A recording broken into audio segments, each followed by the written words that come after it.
Louvado seja nosso Senhor Jesus Cristo, merecedor de nossa confiança plena e total. Como diz o texto que lemos, de fato, sem fé é impossível agradar a Deus. Abramos o texto sagrado, meus irmãos. A carta do apóstolo Paulo aos Efésios.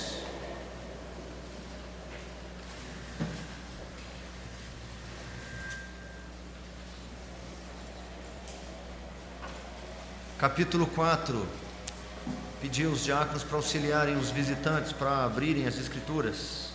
Efésios capítulo 4.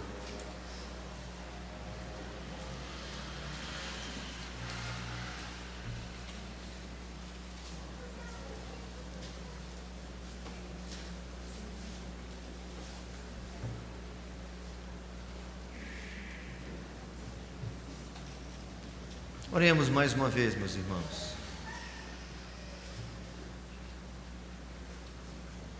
Senhor Santo, louvado seja o Teu nome. Que privilégio nesse dia do Senhor termos sido trazidos por Teu Espírito à casa de oração para, em comunidade, em culto público, prestarmos culto solene ao Senhor. Rogamos-te, ó Deus, que na mediação de Jesus Cristo, use Tua palavra, ó Deus, para alimentar nossa alma, para nos exortar, nos educar na justiça, confrontar com o nosso velho homem que vez ou outra tenta tomar as rédeas da nossa vida. Fale conosco nesta hora com poder e com graça, com simplicidade e profundidade. Que a Tua palavra promova em nosso meio, ó Deus, transformação, conversão, restauração, e que isso e tudo muito mais do que isso redunde em louvor da Tua glória. Em nome, por amor de Jesus, que oramos. Amém. Antes da leitura do texto, eu quero fazer uma introdução. Eu vou repetir uma citação que eu fiz há algumas semanas atrás. No seio da igreja, do mundo e da família, o crente vive muitas vezes em condições hostis nesses ambientes. Igreja, mundo e família, que os impulsiona a um combate, ao combate da fé. O inimigo faz o possível para anular a linha de demarcação traçada pelo Espírito Santo entre o mundo e a igreja. Visa desviar o crente de sua vocação, arrastando-o a compromissos com o mundo e assim misturar com ele. Estamos no mundo, mas não somos do mundo. As Escrituras nos ensinam, do Antigo e Novo Testamento, que nós fomos chamados à santidade, ou à distinção, fomos colocados numa condição de separação, de essência com o mundo.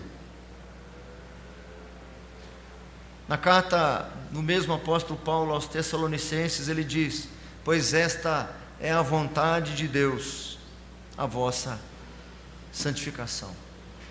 Nós fomos chamados a andar separados dos costumes do mundo, dos preceitos do mundo, distantes dos valores do mundo. E como disse a citação inicial, muitas vezes essa linha,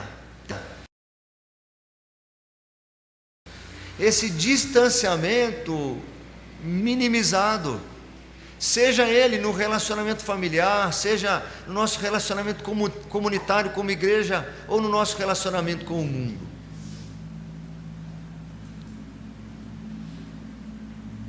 Em 3 lugares no Novo Testamento, nós encontramos descrições muito detalhadas que Deus faz em relação ao mundo. Nós já vimos nas semanas anteriores como deve ser o nosso procedimento pessoal, como deve ser o nosso procedimento comunitário, ou melhor dizendo, como deve ser o nosso santo procedimento pessoal, e como deve ser o nosso santo procedimento comunitário, como povo de Deus. E a partir de hoje nós veremos como deve ser o nosso procedimento com o mundo. E 3 passagens no Novo Testamento fazem descrições muito específicas e detalhadas a que mundo nós estamos nos referindo. Uma delas é na carta do apóstolo Paulo aos Romanos. E o apóstolo Paulo diz assim, quando se refere ao mundo do qual nós devemos estar distintos.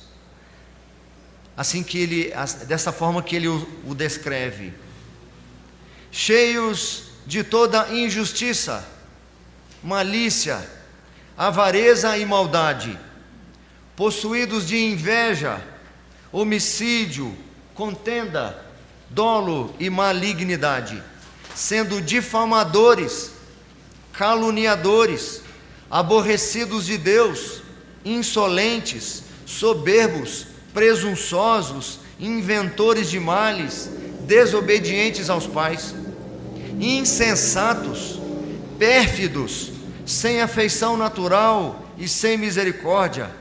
Ora, conhecendo eles a sentença de Deus, de que são passíveis de morte os que tais coisas praticam, não somente as fazem, mas também aprova os que assim procedem. O outro texto que é feita uma descrição acerca do mundo, encontra-se no texto que nós leremos daqui a pouco.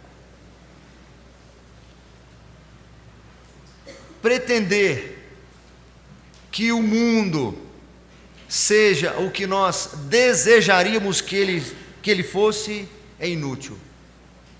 É como se nós nos apiedássemos de forma indevida do mundo e fizéssemos algumas exclamações como: eu queria que o mundo fosse diferente. É inútil.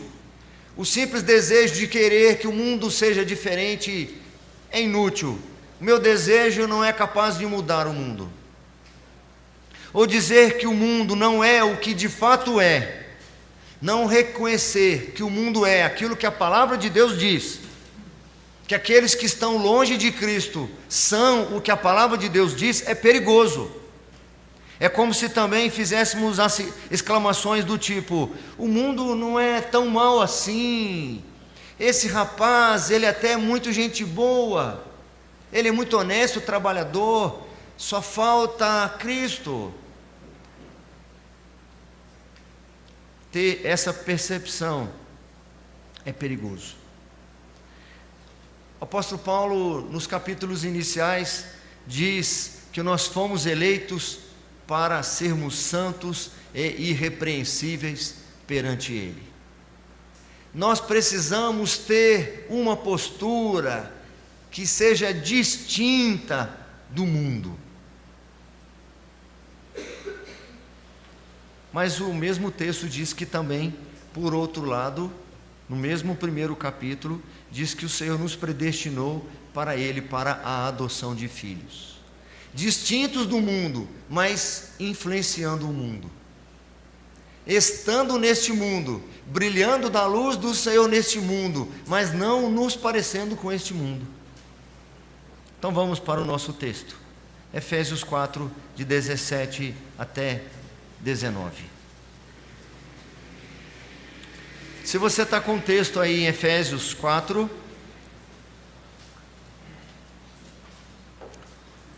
você deve ter anotado, ou se não anotou, do verso 1 ao verso 16, o apóstolo Paulo fala sobre o nosso santo procedimento pessoal e comunitário. Ele até vai passar aí para quem não anotou poder anotar. Não vou fazer nenhum comentário, só para você se localizar aqui no texto. Agora, a partir do verso 17, do 4:17, até o capítulo 5, 21, fala sobre o nosso santo procedimento em relação ao mundo. É um trecho grande, é uma seção grande.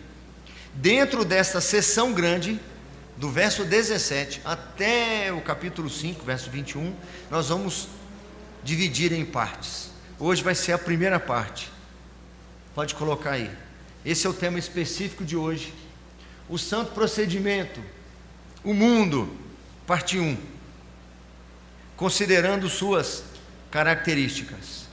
Na nossa relação com o mundo, ou no nosso santo procedimento com o mundo, nós vamos hoje, em primeiro lugar, considerar suas características. Antes de saber como nós devemos proceder neste mundo, nós precisamos saber como que de fato é este mundo. Vocês sabem que o apóstolo Paulo, agora no capítulo 4 em diante, ele vai falar sobre como deve ser o nosso procedimento. Nós, a igreja que recebeu tantas bênçãos, como descritas no capítulo 1, no capítulo 2 e no capítulo 3. Agora, nós precisamos de fato comprovar quem nós somos. Efésios 4, do 17 ao 19. Assim diz o texto: Isto, portanto, digo, e no Senhor testifico, que não mais andeis como também andam os gentios, na vaidade dos seus próprios pensamentos. O 18.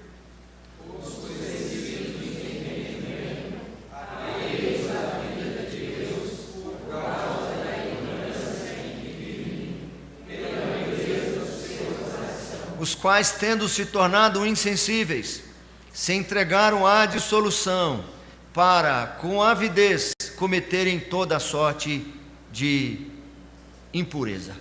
Conheçamos melhor o mundo conforme descrito nas Escrituras.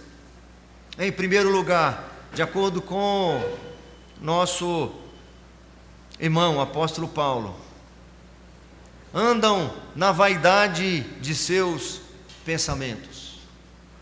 Andam na vaidade de seus pensamentos.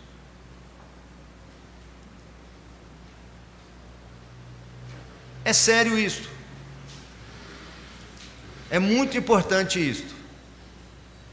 O apóstolo Paulo dissera anteriormente que orava incessantemente em favor desta igreja, para que recebessem recursos da parte do Senhor, para que vivessem de maneira digna da vocação a que foram chamados. O apóstolo Paulo faz um rogo, faz um apelo: vocês não podem viver como viviam anteriormente. Nós veremos em versículos posteriores, nos próximos sermões, se o Senhor assim nos permitir, como o apóstolo Paulo insiste com a igreja: vocês não podem mais andar como vocês andavam outrora. A forma que vocês tinham não cabe mais vocês. E ele vai sempre fazendo um paralelo sobre quem eles agora são e quem o mundo é. E vocês precisam se distinguir do mundo. Em primeiro lugar, vocês precisam se distinguir do mundo em relação à sua mentalidade, à sua forma de pensar. Eles andam na vaidade de seus pensamentos. O mundo vive uma completa irrealidade. O mundo vive uma ilusão. O pensamento dos homens é vazio, é vão. Cogitam para as coisas que são indevidas, inadequadas, que aborrecem e entristecem o Senhor. O apóstolo Paulo vai dizer aos romanos: antes se tornaram nulos em seus próprios raciocínios, obscurecendo-se-lhes o coração insensato. O poder que está por trás desta mentalidade os ilude com falsidades. O poder que está por trás desse tipo de mente, de mentalidade, corrompe princípios, corrompe valores, corrompe sonhos e corrompe propósitos.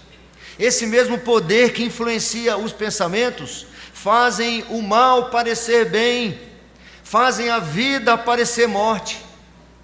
É muito interessante que desde o Antigo Testamento nós vemos o povo tendo uma primeira guerra, o povo de Deus, o povo que é chamado para ser o povo do Senhor, o povo que se chama pelo meu nome, o Israel de Deus no Antigo Testamento, a igreja do Senhor. Tem um combate nos seus próprios pensamentos, tem um combate na sua mentalidade, na sua forma de pensar, de ver as coisas. Me lembro de uma passagem em que Moisés faz um desafio para o povo, para que o povo voltasse à centralidade da razão no Senhor. Ele diz o seguinte: os céus e a terra tomo hoje por testemunhas contra ti, que te propus a vida e a morte, a bênção e a maldição. Escolhe, pois, a vida para que vivas tu e a tua descendência. Pode parecer óbvio, esse povo já não fez a escolha pela vida quando creu no Senhor. A igreja de Éfeso naturalmente já não teria os seus pensamentos adequados, pensamentos bíblicos, norteados pela Escritura. Eles não foram eleitos em Cristo Jesus antes da fundação do mundo, já não foram predestinados para serem santos e irrepreensíveis. Mesmo assim, o apóstolo Paulo intercede por esse povo, para que os recursos que receberam, espiritualmente falando, se demonstrem na vida deles, no dia a dia. Esse pensamento obscurecido pinta de colorido a sepultura e descolore a verdadeira esperança. O poder que move o mundo procura continuamente pôr fora de combate os remidos do Senhor. Tentam aprisionar a nossa mente, moldar a nossa mente, dizer que não tem nada a ver, não tem problema nenhum, acomode as suas exigências. Você pode continuar crendo no Senhor e continuar tendo essas mesmas perspectivas de pensar. O combate é tão ferrenho e tão sutil que é possível proclamar o nome do Senhor como nosso Senhor e nosso Salvador e viver de forma totalmente indigna deste chamado, desta vocação, deste preceito. Por que eu estou dizendo isso? O próprio apóstolo Paulo, reiteradas vezes, ele roga à igreja que mantenha os seus pensamentos firmados na Escritura, que não cedam à pressão deste mundo, que não se adequem ao senso comum, ao direcionamento da maioria. Pensem diferente, tenha um santo procedimento no pensar de vocês, porque o mundo vive na vaidade dos seus pensamentos. Ele vai escrever aos Romanos: rogo-vos, pois, irmãos, pelas misericórdias de Deus. Mais uma vez o apóstolo Paulo fazendo aqui um apelo aos irmãos, a pessoas crentes, remidas, lavadas pelo sangue do Cordeiro, salvas em Cristo Jesus, que não perderão esta salvação de maneira nenhuma, mas precisam, sob pena de disciplina do Senhor, viver neste mundo para adoção de filhos. E a adoção de filhos se dará pela diferença de vocês, pelo santo procedimento de vocês. Vocês foram chamados para serem santos, diferentes, e chamados para a adoção de filhos. Vocês não cumprirão uma coisa se não cumprirem a outra. Vocês não serão instrumentos para a adoção de filhos se tiverem a mentalidade de vocês adequada igual a deles, acomodada ao mundo como a deles. E aí, voltando ao texto, Paulo diz assim: rogo-vos, pois, irmãos, pelas misericórdias de Deus, que apresenteis o vosso corpo por sacrifício vivo, santo e agradável a Deus, que é o vosso culto racional. E não vos conformeis com este século, mas transformai-vos pela renovação da vossa mente, para que experimenteis qual seja a boa, agradável e perfeita vontade de Deus. Não interferirá na salvação de vocês, mas vocês podem experimentar nesta vida o qual seja boa, agradável e perfeita vontade de Deus. Mas não acomodem o pensamento de vocês, pensem de maneira bíblica. Oh, meus irmãos, eu repito muitas vezes as coisas porque primeiro eu preciso ouvi-las reiteradas vezes, para ver se a partir de algum momento eu tomo jeito. Não estou falando de salvação, estou falando de qualidade de vida. Estou falando de viver sob a direção do Senhor, viver na direção que me dá segurança, que me dá confiança, me dá esperança. Repito muitas vezes aqui, amados, nós precisamos ter uma mentalidade bíblica. Precisamos treinar nossa mente para que a nossa ação e a nossa reação diante das situações desta vida seja uma ação e uma reação bíblica. Ele vai dizer aos filipenses, finalmente, irmãos, tudo o que é verdadeiro, tudo o que é respeitável, tudo o que é justo, tudo o que é puro, tudo o que é amável, tudo o que é de boa fama, se alguma virtude há e se algum louvor existe, seja isso que ocupe o vosso pensamento. Ele vai ainda dizer, o que também aprendestes, para ocupar o pensamento de vocês, ocupem com isto. O que também aprendestes, e recebestes, e ouvistes, e vistes em mim, isso praticai, e o Deus da paz será convosco. Segundo lugar, no versículo 18, para espantar o sono de alguns irmãos que estão aí cochilando. Verso 18, vamos ler juntos, por favor. Obscurecidos de entendimento,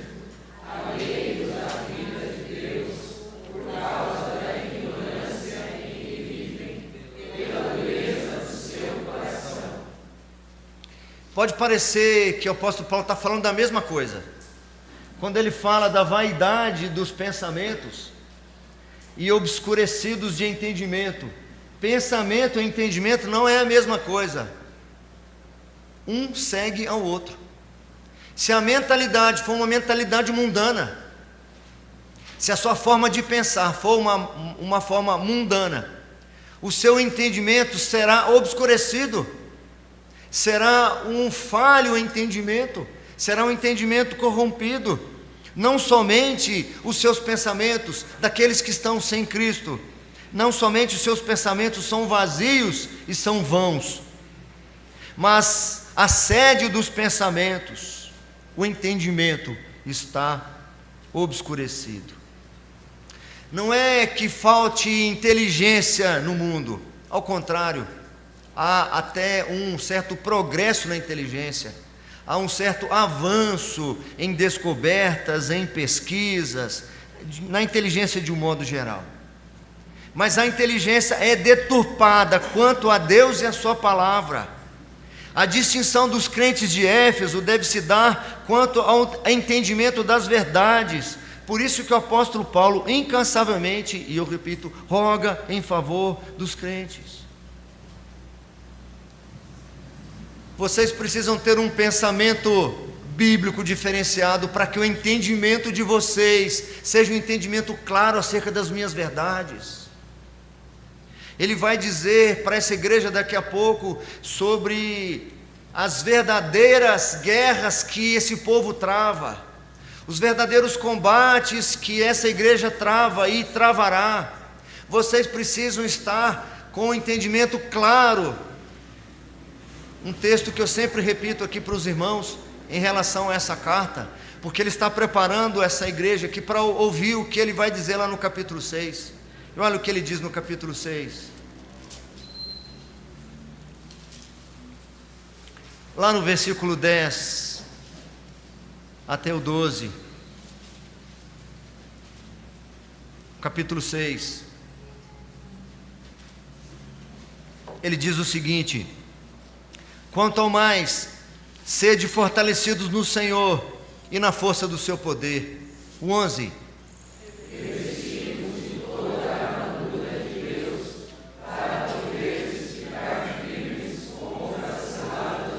Porque a nossa luta não é contra o sangue e a carne, como muitos de vocês ainda acham, como muitos de vocês ainda caem na cilada, como muitos de vocês não têm essa compreensão e esse entendimento. A luta de vocês não é contra pessoas, não é contra o seu vizinho, não é contra o que pensa ideologicamente contra você, não é contra o seu cônjuge, por mais óbvio que pareça. A nossa luta não é contra o sangue e a carne, sim contra os principados e potestades, contra os dominadores deste mundo tenebroso, contra as forças espirituais do mal nas regiões celestes. Pode voltar, por favor. É por isso que ele está dizendo que a diferença entre nós e eles é que eles estão obscurecidos de entendimento, alheios à vida de Deus, por causa da ignorância em que vivem, pela dureza do seu coração. Fora de Cristo, fora da ação regeneradora do Espírito Santo, o entendimento humano não pode conceber as coisas de Deus. Ficou claro no diálogo de Jesus com Nicodemos, um mestre em Israel, que tinha um pensamento deturpado e um entendimento obscurecido. Ele jamais poderia conceber o novo nascimento, o nascer de novo. Por isso que ele estranha demais. Como assim eu herdarei o reino? Para herdar o reino dos céus é necessário nascer de novo. Poderia eu, seja homem maduro, voltar ao ventre da minha mãe? Você precisa ter uma outra mentalidade para você entender. Você precisa ter um outro entendimento, outra compreensão das coisas. 3, acelerando um pouco. Uma terceira característica do mundo. O verso 19, eu já voltei aí para o capítulo 4. Eles andam entregues à dissolução.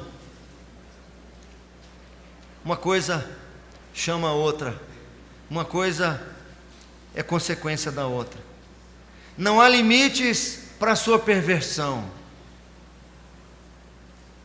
Não deveria ser surpresa os excessos de maldade que vez ou outra nós encontramos na conduta das pessoas sem Cristo.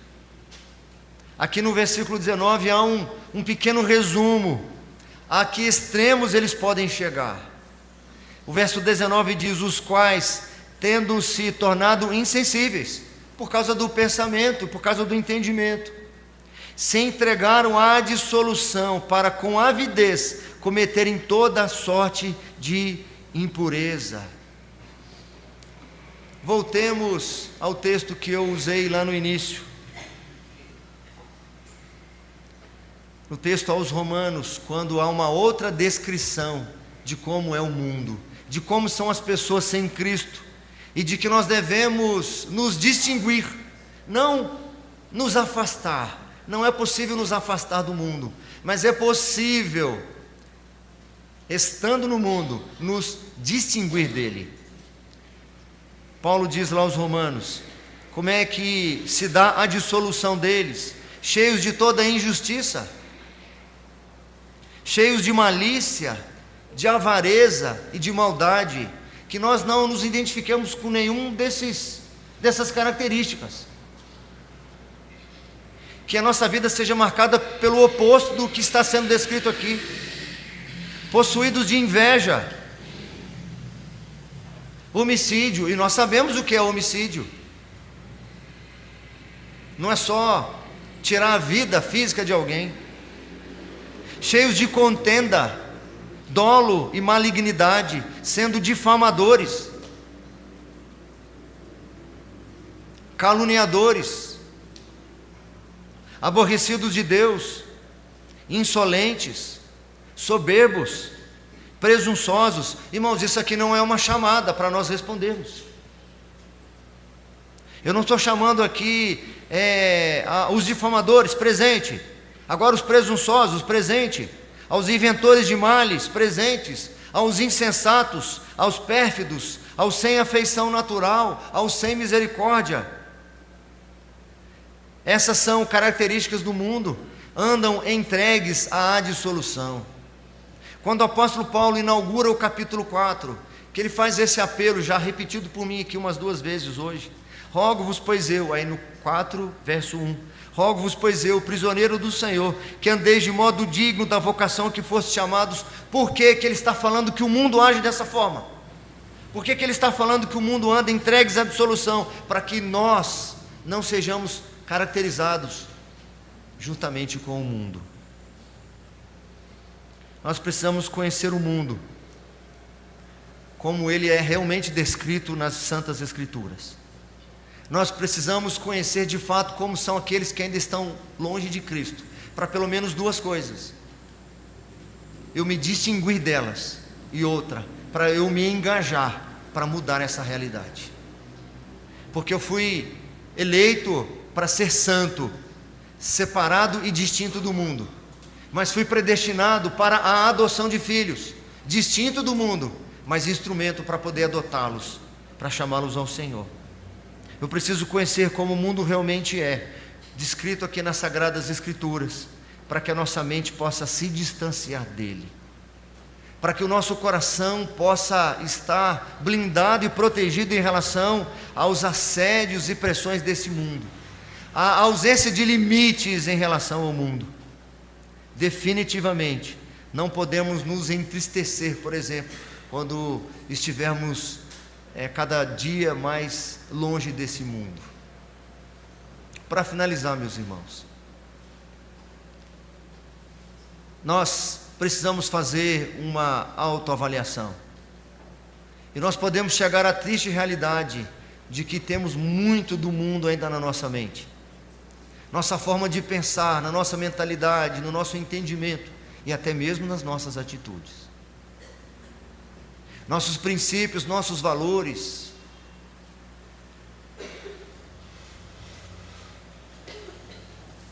Porque muitos de nós abominam a ideia da morte? Por que muitos de nós ainda abominam a ideia de sair desse mundo através da morte? Porque nós temos uma relação com esse mundo que de certa forma nos enraiza nele. Nós nos entristecemos cada dia que nos aproximamos da morte, de deixar tantas coisas boas nesta vida, de deixar tantas coisas maravilhosas nesta vida. Mas o mundo só tem ainda algum benefício por causa da graça comum do Senhor, porque atenua os efeitos deste mundo. O mundo é como ele de fato é. Nós deveríamos celebrar cada ano que passa da nossa vida, celebrar nossas velhices, celebrar que estamos chegando perto do fim desta existência, porque estamos chegando perto da nova existência. Nós precisamos definitivamente romper nossa relação com este mundo nos apegos, nas prioridades, sob pena de nos parecer com o mundo na inveja, na maledicência, nos nossos alvos, nas nossas metas. Nós encontramos nas Escrituras que aqueles que confiam no Senhor, como o apóstolo Paulo demonstra muitas vezes, tem um desapego desse mundo. E eu ouvi numa das aulas da escola dominical um testemunho muito interessante. Um dos nossos irmãos, fazendo uma citação de um teólogo, ele diz que o mundo, usando as minhas palavras, tem um horror em relação aos crentes genuínos e verdadeiros, cuja mente, cuja mentalidade, cujo coração estão movidos pela Escritura, porque eles estão totalmente desprendidos de qualquer coisa desta vida. Eles não podem ser ameaçados, eles não podem ser assediados. Olha o que eu estou oferecendo para você, mas isso para mim não é lucro. Eu considerei tudo como perda deste mundo, por causa da sublimidade do conhecimento de Cristo. Não posso assediá-lo. O mundo fica horrorizado. Mas então vamos pressioná-los e vamos ameaçá-los, vamos prender vocês, mas podem nos prender, porque nós não consideramos a nossa vida preciosa para nós mesmos. Nós vamos tirar todos os bens de vocês, vamos exilar vocês, vamos afastar vocês da família, vamos tirar a vida de vocês. Vocês podem tirar todos os nossos pertences, e até a nossa vida, porque em Cristo Jesus, se vivemos, para o Senhor vivemos, e se morremos, para o Senhor vivemos. Queira vivamos ou queira morramos, nós somos do Senhor, somos do Senhor. Que nós sejamos caracterizados como essas pessoas de fato desprendidas, que usufruímos daquilo que o Senhor nos permite, do tempo, dinheiro, roupa, amizades, família e tudo mais, mas entendendo que isso tudo é temporário e menos importante do que a glória ser revelada em Cristo Jesus. E assim fiquemos desprendidos das ameaças deste mundo e dos assédios que ele tenta colocar sobre nós. Que nós mantenhamos essa linha muito clara entre nós e o mundo, entre o nosso santo procedimento e o mundo, porque de fato nós esperamos em Cristo Jesus poder em algum momento dizer: já não sou eu mais quem vive, mas é Cristo Jesus que vive em minha vida. E agora que esse viver seja marcado por uma fé em Cristo Jesus. Que Ele tenha misericórdia de nós e nos abençoe.